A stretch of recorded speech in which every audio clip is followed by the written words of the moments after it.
Éclairage sur un sujet de l'actualité économique. Taux de change à l'indicatif à l'interbancaire et au parallèle. Cours des principaux minerais de la RDC, indice des prix à la consommation. C'est dans Jeudi Économie, chaque jeudi à 14h après les infos. Et sa rediffusion jeudi 20h. Jeudi Économie, émission présentée par Eric Ambago.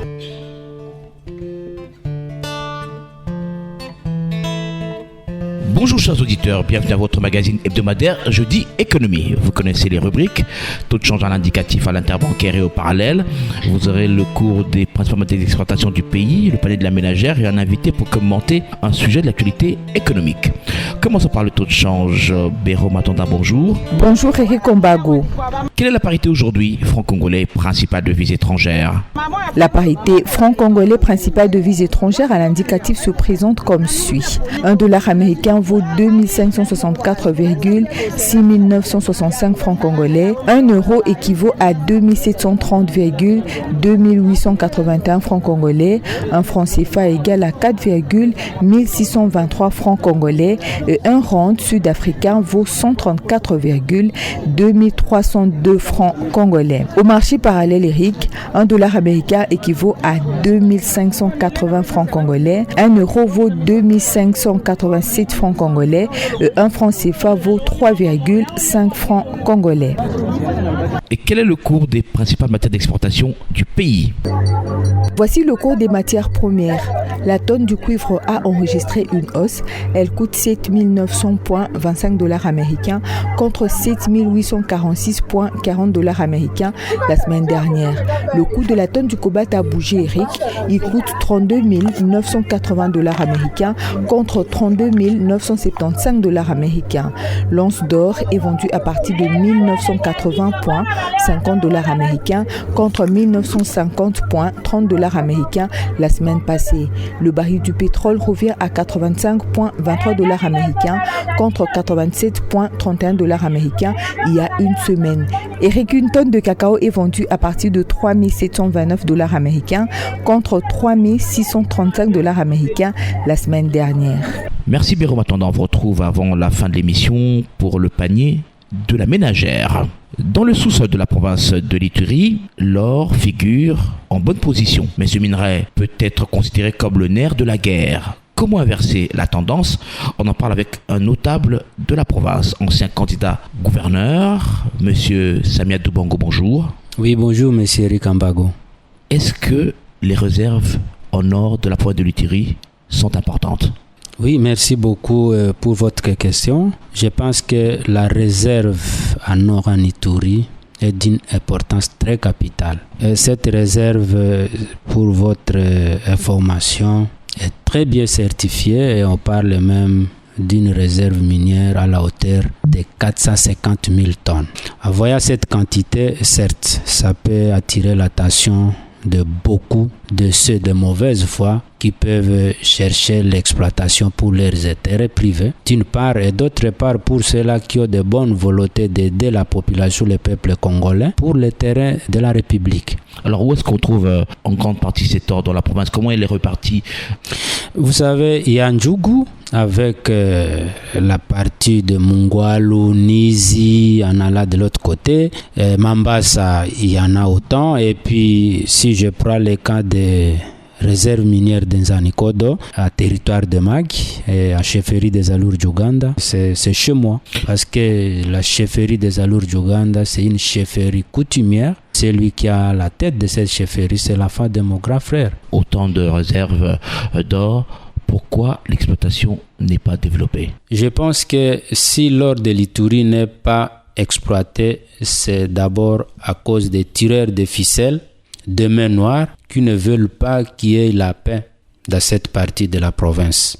La journée, ils prêchent la paix. Le soir ou la nuit, ils montent des plans machiavéliques contre la République. En même temps, ils ternissent l'image de la République à l'extérieur, de sorte qu'à décourager les investisseurs à venir investir au pays. Cette situation profite énormément à ces tireurs de ficelles qui sont au service des impérialistes et exploitent malheureusement nos minéraux dans cette situation de sécurité Et au finish, c'est la population qui en pâtit. Ils sont les premiers à critiquer également les dirigeants du pays pour l'inefficacité sur le plan sécuritaire. Ils sont également les premiers à manipuler la population ou l'opinion tant nationale qu'internationale contre la République. Pour un petit rappel, quand même on était encore à l'école secondaire, il y a eu une compagnie Mon Africa qui était sur place et qui a pris 7 à 9 ans d'exploration pour savoir si réellement il existerait des réserves minières suffisantes.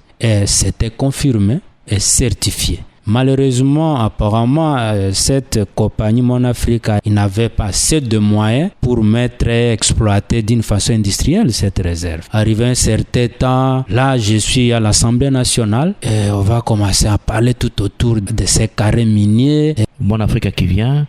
Mais pourquoi les autres investisseurs ne se bousculent pas? C'est quand même de l'or. Dans certaines provinces, la province du Haut-Uélé, on voit Kibali qui exploite cet or, qui exporte cet or et qui fait de la richesse. Mais comment expliquer que là-bas, en Ituri, où il y a une grande réserve, il n'y a pas de gros investisseurs qui se bousculent au portillon? Non, mais quel est cet investisseur sérieux qui peut venir dans un coin là où les gens s'entretuent? C'est compliqué. C'est très difficile qu'on ait un investisseur sérieux qui peut venir et commencer à investir dans une réserve là où il se pose des problèmes liés à la situation sécuritaire. Ça, c'est de un. De deux, pour qu'un investisseur arrive, il ne peut pas tomber du coup comme ça, parce qu'il y a tout un processus, toute une procédure minière qu'il faut suivre pour arriver à lancer l'exploitation proprement dite. Et puis au jour d'aujourd'hui, c'est invité aussi de problèmes qu'on doit gérer par-ci, par-là. En juillet dernier, des notables et acteurs de la société civile, acteurs miniers notamment, ont affirmé que 80% de l'or produit à Djougou, Mambasa, à Mahagi échappe au contrôle de l'État congolais. Mais au jour d'aujourd'hui, l'or de l'Ituri, ça je l'ai dit, l'or de l'Ituri devient l'or du sang. Pourquoi je l'ai dit? C'est l'élément moteur qui endeuille même cette province de l'Ituri. Parce que les gens qui veulent exploiter cette richesse d'une façon illicite, ils ne peuvent en aucun cas accepter que la guerre cesse. Alors d'où il faut activer la guerre, et dans le traité on utilise ces mêmes fils et filles de l'Ituri pour l'exploitation illicite de cette richesse. Et puis, mais comment alors voulez-vous qu'on commence l'exploitation pendant que la guerre est là? Bon, s'il faut comparer la situation de l'Ituri avec celle de Haut-Uélé, à Haut-Uélé, il y a un peu d'accalmie. Je ne pense pas si la situation de l'Ituri on peut comparer à celle de Haut-Uélé. Ça a permis à ce qu'au jour d'aujourd'hui, la province de Haut-Uélé, qui est la province voisine en Ituri, puisse avoir Kibali, une entreprise sérieuse qui est bien assise et qui exploite correctement ces carrés miniers. Bon, je n'entre pas par rapport aux bénéfices que gagne la population de ce coin, mais moi, à ce que je sache, quand même, avec Kibali, la province de Haut-Uélé est en train d'évoluer dans l'exploitation de ces richesses. Vous dites que c'est l'insécurité qui empêche l'arrivée des investisseurs, qui empêche l'exploitation de l'or. Ces groupes armés sont plus puissants que l'État? Par rapport à cette question, on y travaille. Vous êtes en face d'un membre du gouvernement, mais les fils du terroir. Et moi, je suis à la défense nationale. Je suis censé prendre réserve par rapport à certaines questions, étant donné qu'on est soumis sous les secrets de la défense. Mais quand cela ne tient, il y a des dispositions qui sont en d'être prises, et puis l'État reste l'État, comme vous venez de le dire. Et on doit prendre des dispositions à tous les niveaux. Et comme je l'ai toujours dit, même si les gens n'y croient pas, la situation de l'Ituri, elle est iturienne. Et la solution, dans un premier temps, nous revient. Tant que les Ituriens n'ont pas compris ça, même Dieu ne pourra pas nous aider. La première des choses, quand nous, les Ituriens, nous allons commencer à dénoncer nos propres enfants, à les exposant, je pense que ça sera une bonne chose. Parce que le premier suspect aujourd'hui en Ituri, c'est la population elle-même, contre elle-même malheureusement. Alors, malgré cette insécurité, la production du premier lingot d'or est attendue d'ici le mois de décembre prochain à Nizi, localité située à plus de 30 km de Bunia, dans le territoire de Djougou, selon le directeur général de la Sokimo. Est-ce que les préalables sécuritaires sont remplis pour la production de cet or dans cette partie de la province? Oui, au jour d'aujourd'hui, on est en train d'aller graduellement vers la calmie, mais il y a des cas isolés. C'est ici que nous devons conjuguer tous nos efforts pour que chacun fasse quelque chose pour que la paix soit effective en Ituri. Donc avec la mise en œuvre effective du PDDRCS, le programme des armements de mobilisation, relèvement communautaire et de stabilisation. Si ce programme démarre, les membres des groupes armés pourront se lancer dans les activités économiques, notamment à l'exploitation régulière, même artisanale de l'or, et donc mettre fin à l'insécurité, au port d'armes dans cette partie de la province. Bien sûr, selon les normes de la République, et je pense que tout sera sur les rails si réellement on commence à sentir cette sécurité sur l'étendue de la province. Parce qu'au jour d'aujourd'hui, il y a certains coins là où on peut fréquenter, mais vous fréquentez avec beaucoup de risques. Mais quand il y aura vraiment la sécurité sur l'étendue de la province, et je pense que autant qu'il y a la paix, et puis c'est automatique le développement du coin de Mar. Donc nous devons être sincères vis-à-vis de notre Dieu. Laissez-moi citer le nom de Dieu, peut-être ça pourra faire peur à ces gens-là. Nous devons être aussi sincères vis-à-vis de notre propre conscience. Monsieur Samuel Doubango, parlons de ce carré minier de Zanikodo dans le Mahagi. Comment vous pouvez présenter ce carré minier? Cette réserve minière se trouve bel et bien à Mahagi, province de l'Ituri, à Lourdes-Uganda, et dans deux groupements. Il y a le groupement de Djupakanya, il y a le groupement d'Aoupa. Parce que la chefferie des Alours d'Uganda, je voulais fixer l'opinion par rapport à cette question pour éviter des polémiques inutiles, parce que ce carré minier devient un objet de chantage pour certains acteurs politiques. Nous devons mettre fin à ça, et cela ne veut pas dire non plus que je m'approprie de ces carrés miniers, étant donné qu'ils se trouvent chez nous. Ces carrés miniers, comme je viens de vous le dire, si c'est tout autour de Nzanikodo, c'est ce qui fait la une. Nzanikodo, comme je l'ai toujours dit, ce sont les deux collines.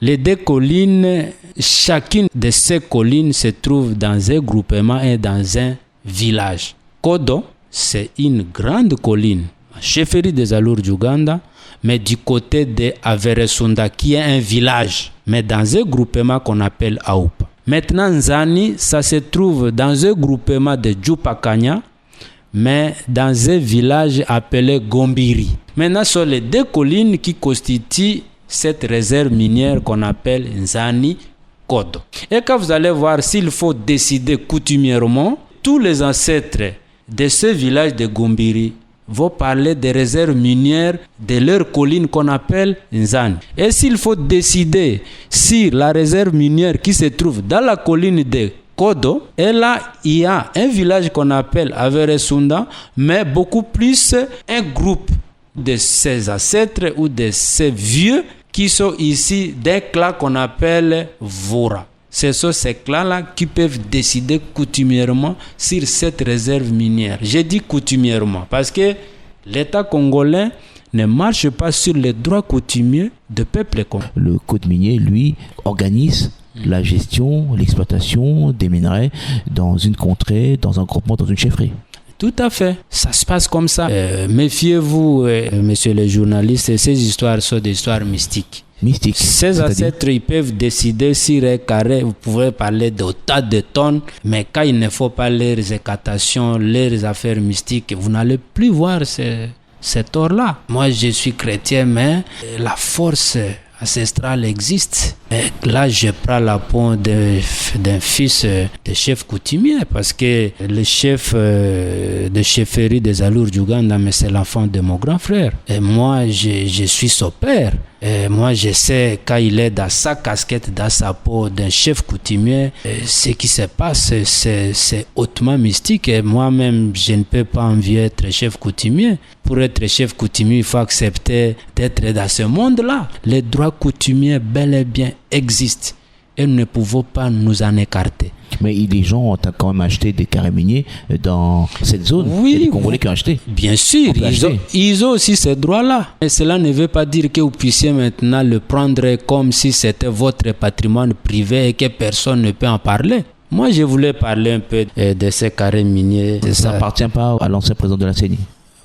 Voilà, si ça appartient à l'ancien président de la CENI ou pas, mais ça devient un objet de chantage et nous devons mettre fin à ça. Quand on a été président de la CENI et qu'il y a eu alternance, Félix a pris le pouvoir et puis l'ancien régime est parti, vous ne pouvez pas se faire acteur principal de cette alternance. Et que cette réserve minière devient pour vous un objet d'affaiblir le régime parce que vous étiez au centre de cette alternance. Et là, je suis clair et net. Je vous parle de 450 000 tonnes de cette réserve minière qui est ici celle de la République. Voilà un individu qui se lève un matin, il dit cette réserve minière me revient et qu'on a violé mon droit. C'est de quel droit lui il parle? Où est-ce que notre frère a eu l'argent pour acheter une réserve minière de cette hauteur? Où est-ce qu'il a eu cet argent? Nous savons, il a été ici à la tête de la CENI pendant un certain temps. Nous connaissons le montant qu'on avait réservé pour les achats de matériel. Maintenant, ça nous amène à réfléchir au-delà de ce qu'on ne voulait pas qu'on y arrive. Mon problème, cette réserve doit bénéficier à cette population et pour le bien-être de cette population. Oui. Raison pour laquelle ils m'ont élu et j'ai dit non, ça ne peut pas passer comme ça. Oui, mais cette population, ça doit lui bénéficier, mais il faut que des gens viennent exploiter, il faut que des investisseurs, des opérateurs économiques viennent exploiter. Non, que l'opinion nationale et internationale retiennent dès aujourd'hui. Je pense que la seule chose que je connais du président est qu'il a une grande vision sur cette réserve minière pour sa population. L'homme veut qu'il y ait des investisseurs sérieux avec des moyens conséquents pour une exploitation gagnant-gagnant, c'est-à-dire le peuple congolais en général et en particulier les natifs ou les ayants droit direct de la région soient les premiers bénéficiaires de cette grande réserve que Dieu leur a donnée. Et en plus de ça, le chef de l'État m'a dit clairement un jour qu'une bonne exploitation de cette réserve minière mettrait fin à l'insécurité en Ituri, car il a compris que la plupart de mes frères ituriens qui prennent les armes sont manipulés par des mains noires qui volent nos richesses et que cette pratique pendant son règne à la tête de ce grand pays doit s'arrêter. Raison pour laquelle je ne cesse de dire que notre grand frère Nanga doit se taire à vilipender inutilement le nom du chef, car tout ce qui compte pour lui, c'est de se faire une santé financière au dos de cette paisible population. Bref, mais bon, mon frère manque de l'amour vis-à-vis du prochain et n'a aucune leçon de morale à nous prodiguer. Par conséquent, il doit démontrer clairement au peuple congolais deux choses. La première, je demanderai à notre frère où est-ce que lui a eu des moyens colossaux pour s'accaparer de cette grande réserve minière de la République. Et la deuxième question ou deuxième préoccupation, est-ce qu'il a bien suivi la procédure normale pour qu'il se dise propriétaire de ces grands carrés miniers qu'il a pris et puis après bradé aux gens qu'on ne connaît pas leur adresse correctement. Je reviens à vous dire clairement, cette question nous amène maintenant à remonter les choses à un certain niveau. On doit connaître d'où le monsieur a tiré les ressources pour acheter toute une réserve de la République et il a eu de quelle manière. Si lui il traîne à saisir la République clairement parce que c'est de son droit, maintenant nous, avec la population, nous allons saisir la République pour qu'ils nous disent comment il a eu à récupérer cette richesse de la République. Il y a certainement des partenaires qui l'accompagnent dans ce business. Il a eu ses partenaires, ils ont fait tout ce qu'ils ont fait. Et ni t'étais tout ce qu'il est en train de dire aujourd'hui sur les voies des ondes. Et moi et vous, nous n'allions même pas connaître. Alors on lui a arraché cette réserve. Alors qui exploite maintenant?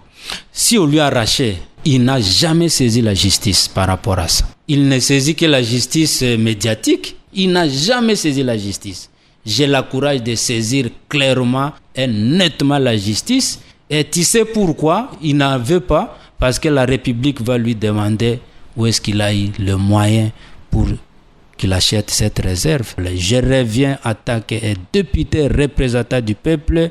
Je dois mobiliser la population pour mettre fin à cette, entre guillemets, bêtise. Quand ses proches réagissent, ils disent que ce sont les proches du président qui aujourd'hui exploitent cette réserve. Donc si c'est eux qui exploitent, ils ont quel document, ces proches du président?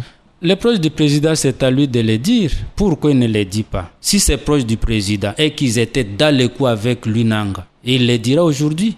Mais à ce que je sais, le président étant le garant de la nation, il ne peut en aucun cas accepter qu'un individu puisse s'aventurer sur une réserve minière qui revient à son peuple, étant donné qu'on en a besoin aujourd'hui. Pourquoi Kagame s'acharne contre nous? Félix a dit, niet, tu as beaucoup volé. Nous devons être corrects par rapport à ce qui se passe.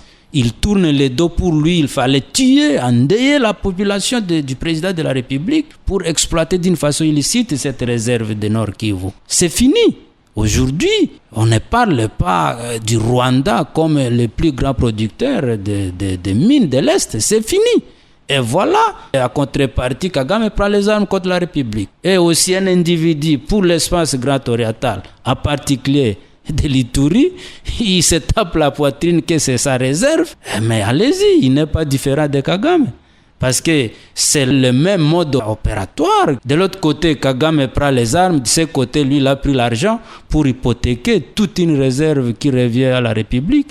Cette réserve allait aider mes frères qui ont pris les armes contre la République. On allait les désintéresser, dire laissez ces armes, venez. Comme main d'œuvre, vous exploitez vos richesses. Et puis les tueries de l'Ituri cesseraient. Au jour d'aujourd'hui, Codeco, Zaïre et tous ces groupes armés, chacun est tout autour des carrés miniers. Entre autres, sont des gens comme ceux qui revendiquent matin, midi, soir les réserves en Ituri, qui sont l'auteur de ce qui se passe en Ituri. Alors, là, je voulais aussi tirer sur une certaine organisation, MGM. En tout cas, fini la récréation, nous devons nous dire certaines vérités pour qu'on arrive à voir comment les richesses qui reviennent au peuple iturien profitent aux Ituriens d'abord, et d'une façon générale au peuple congolais. On apprend également qu'il y a des opérateurs qataris qui sont intéressés dans l'exploitation de cette réserve de... Mais ils sont les bienvenus. Ils sont les bienvenus. On a besoin des hommes sérieux, de partenaires sérieux, mais n'oublie pas, à chaque fois le chef de l'État dit en dehors des partenaires étrangers, lui il prône le main-d'œuvre local. Si aussi un Congolais, il est sérieux, peut signer le contrat à bonne et due forme avec le gouvernement congolais et puis il peut aller avec ça. Tout ce que le monsieur est en train de faire comme châtage de bruit, méfiez-vous, ce n'est pas lui. Ce sont ces gens-là qui lui passent l'argent pour qu'il fasse du bruit. Ce sont les mêmes gens qui donnent l'argent à Kagame pour acheter les armes et nous endeuiller. Donc, nous ne voulons plus jamais que ce qui se passe à l'Est s'invite maintenant tout autour de cette réserve minière. On n'en a pas besoin. Alors donc, si cette réserve minière est exploitée à bon escient, elle va permettre d'abord à la province d'augmenter ses recettes et au pays aussi d'augmenter ses recettes. Non, mais Eric Ambago, malheureusement, vous n'aviez pas eu le temps de sillonner l'espace de cette province de l'Ituri. L'Ituri, c'est l'une des provinces qui pèse dans l'espace grand oriental. Je ne sous-estime pas les Bazouélé, les Haut-Ouélé et la Chopo. Je ne sous-estime pas. Sur le plan démographique, l'Ituri seul a 28 sièges, députation nationale et 4 sièges au niveau du Sénat. 48 députés provinciaux. Si j'ai une bonne mémoire, Bazouélé en a que 7. Haut-Ouélé tout autour de 16. Députés nationaux. Chopo tout autour de 12, à moins que je me trompe. À tout pour tout, dans l'espace grand oriental, 64 députés ou 64 sièges. Revenons sur les richesses. L'Ituri a l'or, l'Ituri a le pétrole, l'Ituri a la forêt, l'Ituri a le poisson. La population elle-même, c'est une richesse. Et l'Ituri ouvre directement la porte à 2 grands pays qui nous entourent, l'Ouganda et le Sud-Soudan. Bref, c'est la porte d'entrée vers Chopo en dehors de l'autre porte de Kasindi, Beni, Komanda et monter à Mambasa et aller vers les Bafas. Donc, raison pour laquelle il faudrait que des opérateurs sérieux puissent exploiter on a besoin de raison pour laquelle nos frères doivent cesser de s'attraiter. Ces gens-là trouvent des raisons pour vendre, hypothéquer, brader nos richesses parce que nous nous attraitions. Il n'y a pas moyen qu'un investisseur sérieux vienne pour l'exploitation industrielle. Et ceux-là qui ont eu la chance de récupérer leur carré minier, ils l'ont récupéré dans cette situation de conflit. Par quelle magie? En dehors d'être un député pour alerter, je dois porter maintenant ma peau aussi d'un service secret pour connaître exactement ce qui se passe tout autour de ces carrés miniers. Qui vous dit peut-être aussi, mes frères sont en train d'être endeuillés à cause de ces mêmes carrés miniers. Nous devons maintenant mettre tout sur la table. Raison pour laquelle la République doit nous aider pour qu'on arrive vraiment à finir que ces carrés miniers ne soient pas des châtages pour ceux-là qui se disent acteurs principaux de l'alternance de 2018. Parce que cette alternance, à mon humble avis, est l'œuvre du peuple congolais qui était fatigué de l'ancien régime. Il fallait remettre le pouvoir d'une manière, comme il l'a toujours dit, d'une manière civilisée au chef de l'État. Et aujourd'hui, Félix est au pouvoir, qu'on lui laisse toutes ces richesses-là que les gens ont bradées au bénéfice de cette population pour que les choses changent. Vous vous attaquez à l'ancien président de la CENI dans la réserve de Zanikodo et vous épargnez les Codeco qui sont propriétaires des carrés miniers qui jouissent de ces réserves. Les autres Zaïre, vous les épargnez, eux vous les laissez exploiter calmement, tranquillement. Eric Ambago, si vous me posez cette question tout juste pour encore que je revienne sur ce que j'ai toujours dit sur votre micro, je pense que Codeco a pris l'initiative de commencer à massacrer ses propres frères. Moi, j'ai marché avec la jeunesse iturienne ici. J'étais frappé. On m'a coincé dans un caniveau ici, ne sachant pas si je suis député. Ici à Kinshasa. Les images sont là, la vidéo est là. À un certain temps même, j'ai fait couler des larmes. Codeco éliminait sauvagement ses frères. Arrivé un certain temps, il y a un G5 qui se présente comme étant les 5 communautés revendiquant les droits des victimes, tuées sauvagement par leurs frères Codeco. D'une manière ou d'une autre, au passé que ce serait peut-être ça une bonne revendication. En dessous de la carte, ils préparaient aussi les armes. Au jour d'aujourd'hui, G5 avec un groupe armé qu'on appelle Zaïre, on ne peut pas se voiler la face. Et ça, je passe le message à mes frères. Mais ça, c'est ce qu'aucun Iturien peut l'accepter, de le dire tout. Je le dis, je prends tous les risques et je m'assume. Je sais que c'est très risqué, c'est très dangereux, mais je le dis parce qu'on a besoin de la paix en Ituri.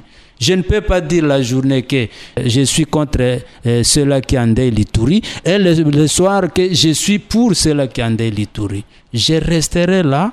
Si un jour, je vais payer le prix de ce que je prends comme position, je m'assume, mais ils me donneront raison. Pour dire, moi, je n'épargne aucun groupe armé, aucune communauté qui a courage et ses enfants à prendre les armes contre l'Ituri. Donc, tous ceux-là qui prennent les armes d'une façon illégale, compte tenu de ma position, compte tenu de ce que je suis pour l'Ituri, député de mon État pour tout Ituri, député pour la République, aujourd'hui membre du gouvernement, pas de l'Ituri, membre du gouvernement pour la République.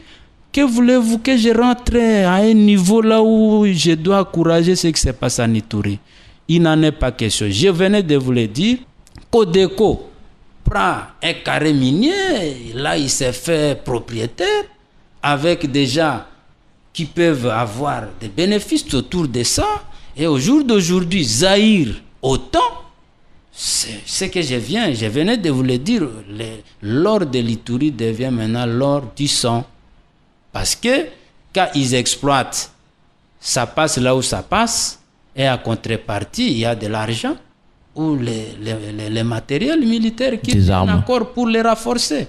Faut-il encourager du côté Codeco, du côté Zaïre, du côté Tchiniakilima, du côté Tchiniatouna? Il y en a tant d'autres que peut-être nous ne maîtrisons pas, mais avec le temps, nous allons les identifier et que chacun répondra de ses actes. Je rappelle que notre invité, c'est M. Samia Doubango. Nous le recevons comme notable de l'Ituri, mais il est aussi vice-ministre de la Défense. Il fut candidat malheureux à l'élection du gouverneur de l'Ituri en 2019. Avec vous, nous allons suivre le panel de la ménagère avec Béro Matanda. Les prix des produits alimentaires de première nécessité sont fixés comme suit. Un sac d'haricots coûte $170 et la mesurette varie entre 2500 et 3500 francs congolais. Un sac de riz de 25 kg coûte 66 000 francs. Celui de la semoule de 25 kg est à 48 voire 52 000 francs congolais, c'est selon la marque. Un sac d'écossais de manioc varie entre 70 et 130 000 francs congolais. Le seau coûte 18 000 francs congolais. Un sac de maïs varie entre 100, 150 et 180 000 francs congolais, c'est selon la grandeur. La mesurette ou écolo varie entre 1200 et 3500 francs congolais. Un sac de farine de froment est à 105 000 francs congolais. La mesurette ou écolo est à 3500 voire 4500 francs congolais. Un tas de bananes plantains coûte 3 500 ou 10 000 francs. Un tas de 4 pommes de terre varie entre 2 000 et 5 000 francs. Un bidon d'huile végétale de 5 litres varie entre 24 et 30 000 francs. Un bidon d'huile de palme de 5 litres varie entre 18 et 22 000 francs congolais. Un carton de viande de bœuf de 10 kg est à 150 000 francs congolais et le kilo est à 18 000 francs. Un carton de tripes coûte 85 000 francs et le kilo est à 8 000 francs congolais. Un carton de gésé coûte 70 000 francs, le kilo est à 8 500 francs congolais. Merci Béro. Maintenant, on vous retrouve la semaine prochaine avec vos différentes rubriques. Alors, M. Samia Doubango, je vous ai présenté comme un notable de l'Ituri, vous êtes vice-ministre de la Défense, vous êtes candidat malheureux à l'élection du gouverneur de la province de l'Ituri. Rapidement, quelques questions avant de nous quitter. À quand le dialogue interterritorien? Oui, merci. Avant cette question, vous voulez camoufler quelque chose d'important sur laquelle je dois quand même fixer l'opinion. Quand on parle des candidats malheureux, c'est péjoratif, n'est-ce pas? C'est le candidat qui a perdu. Quand on dit candidat malheureux, ça veut dire de toutes les façons, mais attention, je voulais fixer l'opinion. Vous savez, moi, en 2019, j'étais le ticket d'IFCC Cash pour l'Ituri. Il y en avait tant d'autres candidats, mais schéma faisant, moi j'étais retenu. J'ai commencé ma campagne avec le ticket FCC Cash, avec l'ancienne autorité morale que vous connaissez. Moi j'étais du FCC.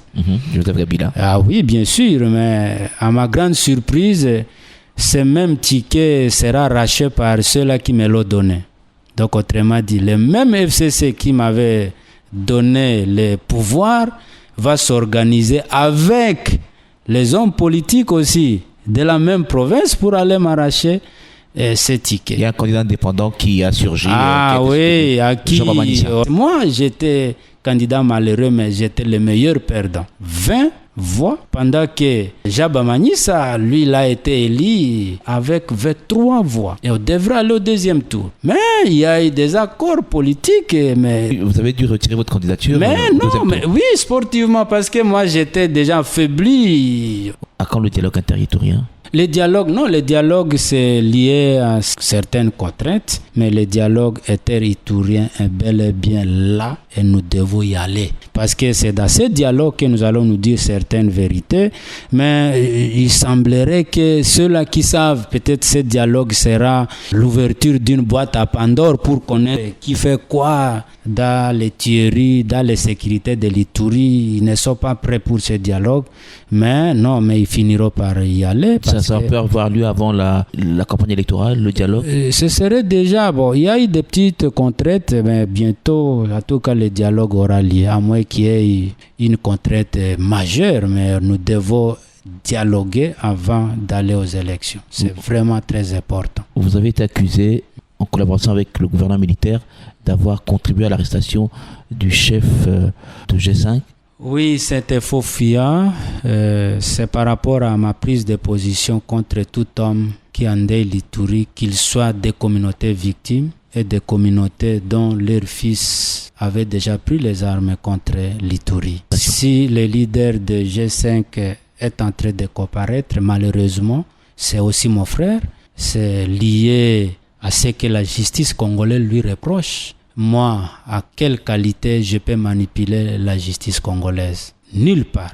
À quelle qualité moi je peux arrêter mon frère? Si la justice lui reproche quelque chose, peut-être mon péché est, en voyant ma position actuelle, les gens pensent que je peux être refuge politique, mais moi non, je ne suis pas là-bas. Tu dois répondre de tes actes. Ça, je l'ai dit sans mâcher les mots. Soutenir quelqu'un à qui on reproche quelque chose de propre, et moi, c'est comme si moi-même je suis en train d'encourager ça. Au jour d'aujourd'hui, celui qui se retrouve dans des sales besognes, pour qu'il se retire de ces sales draps, il fallait citer le nom de sa famille. C'est ça le problème de l'Ituri, pour en fait me décourager. Celui qui se retrouve en train de prendre les armes pour faire du mal, il fallait citer toujours le nom de sa famille.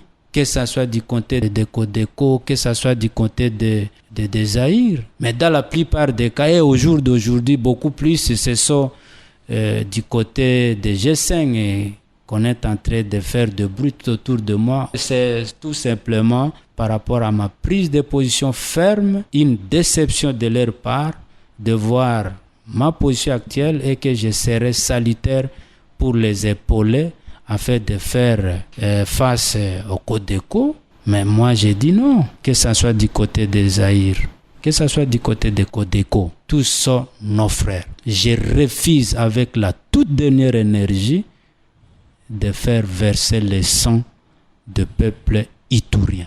Il n'en est pas question. En tout cas, je suis ferme, ne voulons pas tomber dans les erreurs du passé, à 2001-2003, là où les gens se sont traités comme des bêtes et il n'y a eu personne. Et aujourd'hui, c'est un peu exceptionnel de parler tout haut de ce qui se passe en Ituri. De 2001-2003, personne n'a levé le ton. Alors quand moi, aujourd'hui, je prends cette position, on me prend comme un fou parce que ce n'est pas de la nature iturienne de dire des histoires comme je l'ai dit. Et où en est-on avec l'enquête du jeune député de Harou qui est mort, on va dire comme ça? Ah oui, bon, par rapport à cette question, vous savez, un jeune député, candidat député, au jour d'aujourd'hui, on est en train de parler de l'alternance, mais nous, on se bat aussi pour cette alternance en Ituri. Ça, je dois vous le dire. Nous avons besoin de l'alternance. Car les vieux ont eu le temps aussi d'aider la République. Ils doivent maintenant aussi évoluer avec la jeunesse. Mais ce qui ne marche pas dans la plupart des cas, la jeunesse, elle est victime de sa jeunesse, si vous voulez que je me répète. Mais quelque part, nous sommes en train d'effrayer aussi des petites portions du pouvoir à côté de nos vieux. Merci pour le chef de l'État par rapport à sa vision pour la promotion de la jeunesse. Un jeune qui comprend la vision chef de l'État doit en profiter. Et celui qui continue à rêver, il sera toujours un accompagnateur, tant mieux. Notre frère Gilbert est mort dans des situations vraiment confuses. Du coup, moi, j'ai demandé qu'on fasse l'autopsie pour qu'on mette fin à cette pratique parce que c'est récurrent. On dit l'empoisonnement. L'empoisonnement, c'est récurrent. Il y a eu des jeunes qui sont tombés comme ça, qu'il est en train d'émerger, on ne veut pas sa tête, et ainsi de suite. On a enterré Gilbert, mais au niveau de l'hôpital, les choses ont un peu traîné. Bientôt, je vais rendre ça public, les résultats de l'autopsie. Bien sûr, je vais rendre ça public avec un seul objectif, de décourager ces gens-là de ne plus continuer à éliminer ces gènes qui émergent. Vous êtes médecin pour rendre public l'autopsie? Non, nous attendons les résultats. Okay. Les résultats sortiront d'une façon bien sûr discrète. Mon objectif est de freiner cette sale pratique d'éliminer des gènes qui peuvent être peut-être l'avenir de demain. Pourquoi vous ne voulez pas que la jeunesse émerge?